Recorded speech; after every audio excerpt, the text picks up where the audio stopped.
আসসালামু আলাইকুম সুপ্রিয় দর্শক, চলে আসলাম এই মুহূর্তে পাওয়া সবচেয়ে গুরুত্বপূর্ণ আবহাওয়ার নতুন আপডেট নিয়ে। আর কিছুক্ষণের মধ্যেই রংপুর, রাজশাহী, খুলনা, ময়মনসিংহ, সিলেট এবং ঢাকা বিভাগে বেশ কয়েকটি জেলাতে ধেয়ে আসছে বজ্রসহ ভারী থেকে অতি ভারী বৃষ্টিপাত, সেই সাথে ঘন্টায় ৮০ থেকে ৯০ কিলোমিটার বেগে ঝড় হতে পারে। তাই পূর্ব প্রস্তুতি নেওয়ার পরামর্শ দিচ্ছেন বাংলাদেশ এবং ভারতীয় আবহাওয়া দপ্তর।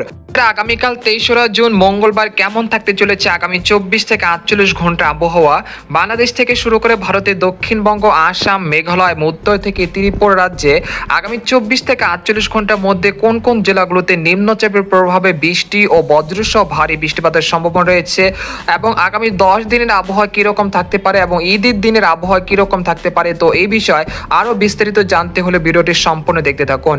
আর আপনি কোন জেলা থেকে এই খবরটি দেখছেন, আপনার জেলার নামটি আমাদের কমেন্ট বক্সে জানিয়ে দিবেন। আর সবার আগে প্রথম সঠিক খবর জানতে আমাদের চ্যানেলটিকে সাবস্ক্রাইব করে রাখুন। এবার জেনে নেওয়া যাক এক নজরে।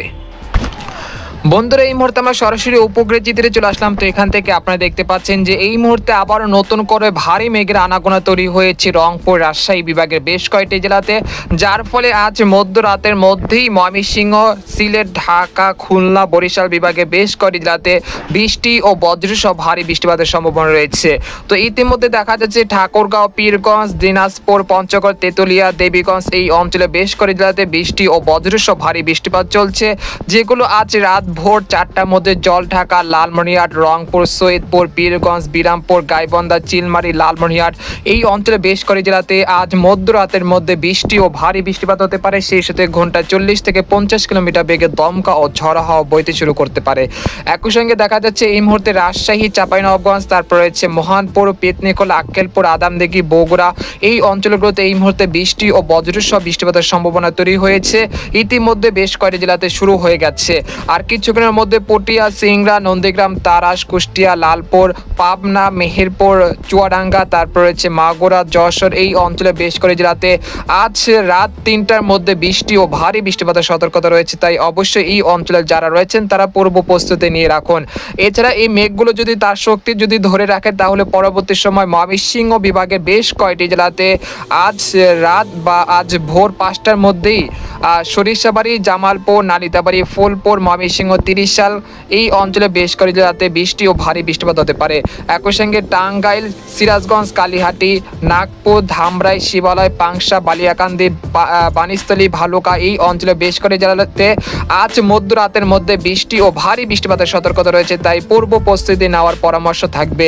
এছাড়া দক্ষিণবঙ্গের বেশ কয়েকটি জেলাতে বৃষ্টি ও ভারী বৃষ্টিপাতের সম্ভাবনা তৈরি হয়েছে। দুর্গাপুর, শিউরি, নালিয়াটি, মুর্শিদাবাদ, কৃষ্ণনগর এই অঞ্চলগুলোতে আজ মধ্যরাতের মধ্যে বৃষ্টি ও ভারী বৃষ্টিপাতের সম্ভাবনা রয়েছে। এছাড়া ঢাকা বিভাগে ঢাকা, তারপর হচ্ছে ফরিদপুর, মাদারীপুর, কাপাসিয়া, কিশোরগঞ্জ এই অঞ্চলে বেশ কয়েকটি জেলাতে আজ মধ্যরাতের মধ্যে বৃষ্টি ও ভারী বৃষ্টিপাতের সম্ভাবনা রয়েছে এই মেঘগুলোর থেকে। তাই এই অঞ্চলে যারা রয়েছেন তারা পূর্ব প্রস্তুতি নিয়ে রাখুন।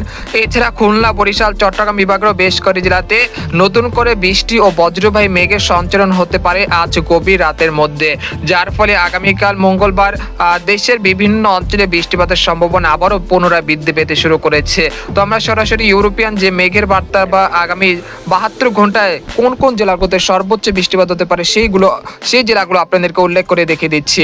তো আপনারা দেখতে পাচ্ছেন যে আগামী ৭২ ঘন্টার মধ্যে দেশের ৮ বিভাগের ৬৪ জেলাতেই বৃষ্টিপাতের সম্ভাবনা রয়েছে। এই সময় সর্বোচ্চ বৃষ্টিপাত থাকতে পারে সিলেট বিভাগের সব কয়টি জেলা। একই সঙ্গে ময়মনসিংহ, মাধান, কিশোরগঞ্জ এই অঞ্চলে বেশ কয়েকটি জেলাতেও বৃষ্টি ও ভারী বৃষ্টিপাতের সতর্কতা রয়েছে। সেই সাথে ঢাকা, মুন্সিগঞ্জ, তারপর নরসিংদী, ব্রাহ্মণবাড়িয়া, কুমিল্লা, একই সঙ্গে ভারতের ত্রিপুরা রাজ্যের আগারতলা, আমবাসা, উদয়পুরে বেশ কয়েকটি জেলাতে ভারী বৃষ্টিপাতের সম্ভাবনা রয়েছে আগামী ৭২ ঘন্টার মধ্যে। তাই এই অঞ্চলে যারা রয়েছেন তারা পূর্ব প্রস্তুতি নিয়ে রাখবেন। এছাড়া লালমোহন, বুরহুদ্দিন, ভোলা, চরফেশন, হাতিয়া এই অঞ্চলগুলোতেও বৃষ্টি ও ভারী বৃষ্টিপাতের সম্ভাবনা রয়েছে। একই সঙ্গে খাগড়াছড়ি, তারপর চট্টগ্রাম, তারপর রাঙ্গামাটি, বিলাইছড়ি, রাজস্থলী, সাতকানিয়া, কুতুবদিয়া, মহেশখালী, খাঞ্চি, তারপর হচ্ছে টেকনাফ, কক্সবাজার এই অঞ্চলে বেশ কয়েকটি জেলাতে বৃষ্টি ও ভারী বৃষ্টিপাতের সম্ভাবনা রয়েছে আগামী ৭২ ঘন্টার মধ্যে। তাই পূর্ব প্রস্তুতি নেওয়ার জন্য পরামর্শ থাকবে। তো আপনাদেরকে দেখে দিব যে ঈদের দিন কেমন থাকতে চলেছে আবহাওয়া, সেটা এক নজরে দেখে দিচ্ছি। তো আপনারা দেখতে পাচ্ছেন যে ঈদের দিন ৭ই জুন শনিবার দেখা যাচ্ছে যে রংপুর, ময়মনসিংহ এই অঞ্চলের আকাশ কিছুটা আংশিক মেঘলা থেকে মেঘলা থাকতে পারে। তবে রাজশাহী, ঢাকা, খুলনা, বরিশাল এবং দক্ষিণবঙ্গের কলকাতা সংলগ্ন বেশ কয়েকটি জেলার আকাশ বেশ পরিষ্কার থাকার সম্ভাবনা রয়েছে। ঈদের দিন মূলত আবহাওয়া স্বাভাবিক থাকতে পারে, সেরকম বৃষ্টি বা ভারী বৃষ্টিপাতের কোনো সম্ভাবনা দেখা যাচ্ছে না। এরপর ঈদের 3 দিন পর্যন্ত এরকম আবহাওয়া পরিস্থিতি স্বাভাবিক থাকার সম্ভাবনা রয়েছে। আর চলমান যে মেঘ বৃষ্টির প্রবণতা সেটা আগামী 5ই জুন পর্যন্ত দেশ জুড়ে চলমান থাকতে পারে। পরবর্তীতে বৃষ্টিপাতের প্রবণতা অনেকটা কমে যেতে পারে 7ই জুন ঈদের দিন থেকে। তাই অবশ্যই ঈদের দিনটা একটি সুখবর রয়েছে আপনাদের জন্য। তো এই সময় আবহাওয়া স্বাভাবিক থাকার সম্ভাবনা রয়েছে।